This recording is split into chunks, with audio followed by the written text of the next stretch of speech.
بسم اللہ الرحمن الرحیم۔ حضور نے فرمایا کہ جو اچھے لوگوں کی صحبت ہے وہ عطر فروش کی طرح ہے جو عطر بیچتا ہے۔ تو فرمایا کہ 3 چیزیں ہیں، یا تو آپ اس سے کوئی عطر خرید لیں گے، ظاہر ہے کہ جب آپ جاتے ہیں کسی دکان پہ تو طرح طرح کے عطر، تو کوئی خوشبو آپ کو پسند آ جائے گی تو خرید لیں گے، اور اگر نہیں تو عطر والوں کی عادت ہوتی ہے کہ وہ آپ کو عطر لگا دیتے ہیں۔ یہ عطر فروش کا ظرف ہوتا ہے، یہ اس کی عادت ہوتی ہے کہ اس کے پاس آنے والوں کو وہ تھوڑا تھوڑا عطر لگا دیتا ہے۔ باقی سودوں والے نہ سیمنٹ کی دکان پہ جائیں تو وہ بوری نہیں دیتا، آپ بجری والی دکان پہ جائیں تو یہ تو نہیں ہے کہ وہ آپ کو کہتا ہے کہ چلو آپ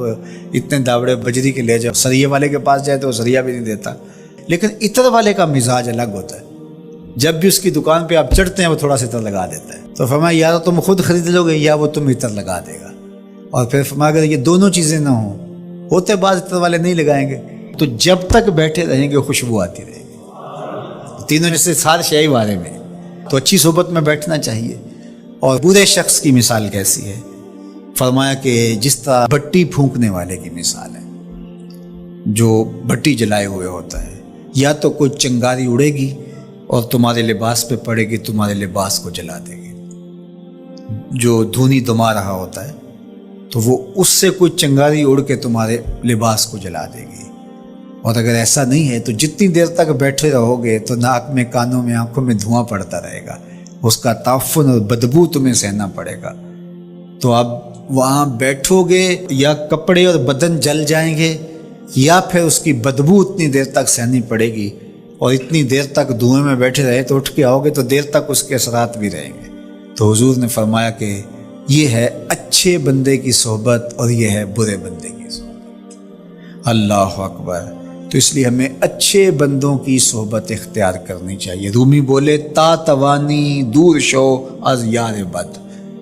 تا توانی دور شو از یار بد، یار بد بدتر بود از مار بد۔ جہاں تک ممکن ہو بری صحبت سے بچ کے رہنا، برے یار سے بچ کے رہنا، اس لیے کہ برا یار برے سانپ سے بھی برا ہے۔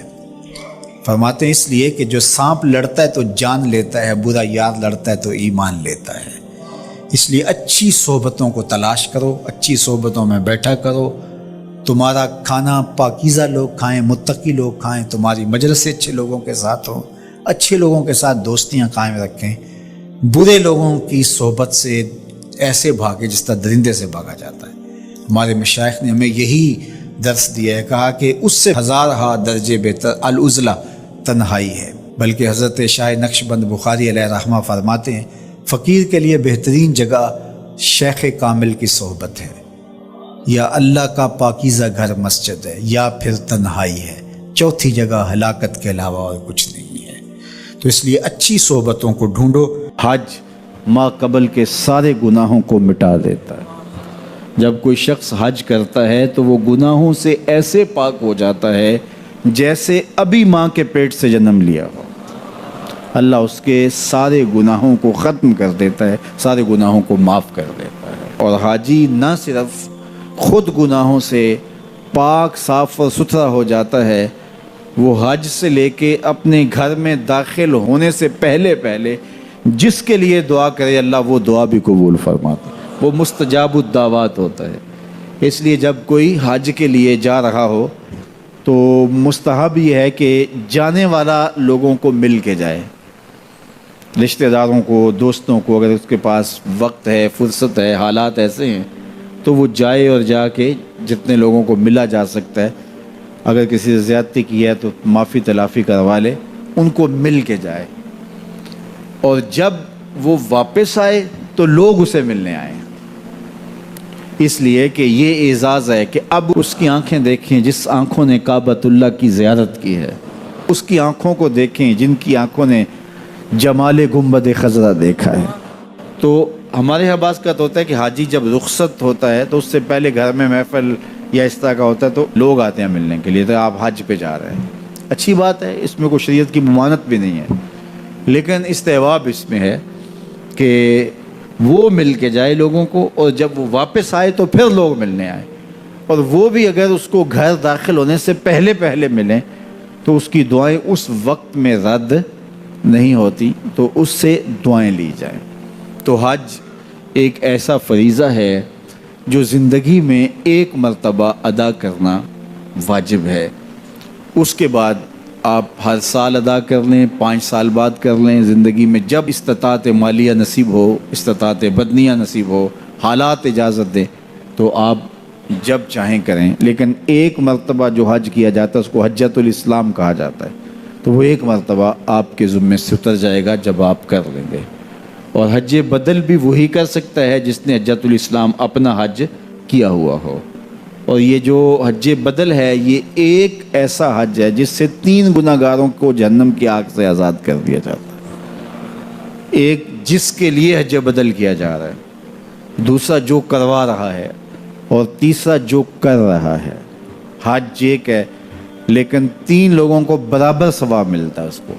کسی شخص کا والد انتقال کر گیا، حج نہیں کر سکا، یا اس کے پاس بدنی طاقت نہیں ہے، تو اس کی طرف سے کسی کو حج اس کا بیٹا کروا رہا ہے، تو جس نے کیا حج وہ بھی مغفور، جس کی طرف سے کیا جا رہا ہے وہ بھی مغفور، اور پیسے جو خرچ کر رہا ہے اپنے باپ کے لیے، اپنی بوڑھی ماں کے لیے، وہ بھی مغفور۔ تو ایک حج 3 گناہ گاروں کی بخشش کا ضامن بن گیا۔ یہ حج بدل کی برکتیں۔ تو حج گناہوں کو مٹاتا ہے، باطن کو ستھرا کرتا ہے، اندر کی پاکیزگی کا ضامن ہے، اور من کی روشنی کا سبب اور ذریعہ ہے۔ حج کے ارادے سے ہی طبیعت کے اندر سرشاریاں آنا شروع ہو جاتی ہیں، اور پھر جب انسان حج کے لیے نکلتا ہے تو یہ ایک ایسا سفر ہے، فرمایا گیا کہ حج عورتوں کا جہاد ہے، اور مردوں کے لیے بھی جہاد کا ایک حصہ ہے،